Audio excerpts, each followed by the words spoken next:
When you think of Australia, do you think of kangaroos, sunny beaches, and Vegemite? I used to, but after taking a deeper look into the culture of Australia, I now look at the land down under very differently. Hello, my name is Kai Watson, and this speech is about the culture of Australia. Not only have I done some research about this subject, but I've also been there, so I do have some experience. First, I'll tell you about the basic facts of Australia. Second, I'll take you through the culture. And third, I'll tell you about how Australians communicate. Australia, whose official name is the Commonwealth of Australia, is located in between the Pacific and Indian Oceans.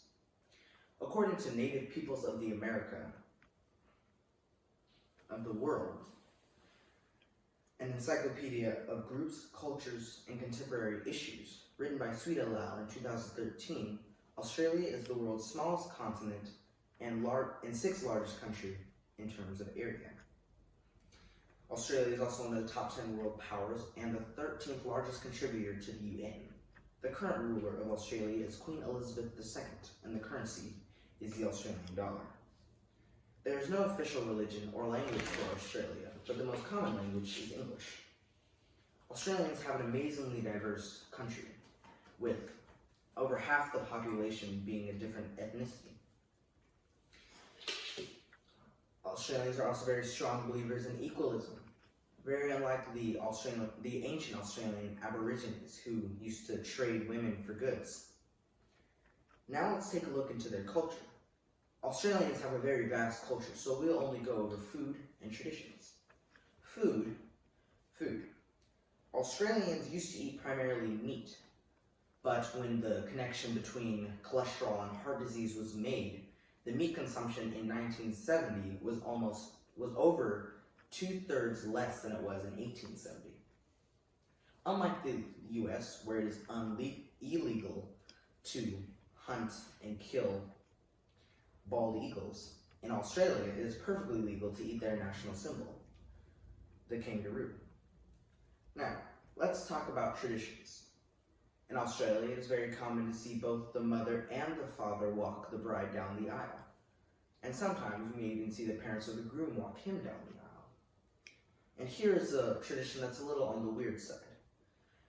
Every year on Australia Day, local pubs hold a race. They call this race the greatest gathering of thoroughbred cockroaches in the world. What they do is they have cockroaches race on a 6-meter track, with bets being placed on the racers. The prize money is usually given to charity. Now that we've gone over the facts and the culture, it's about time we talked about how Australians communicate. Australians have a very direct culture. This means that they don't waste time putting things lightly, they go straight to the point. They also have a very low context culture. The website IOR World explains it like this. Low context. The message should be spelled out, no background knowledge is assumed. Words are the primary means of communication. As for nonverbal communication, personal space is respected and eye contact is valued. So, it kind of sounds like they were practicing social distancing before it was a thing. First, I gave you some facts about the country of Australia. Then, I gave you the culture of the land down under.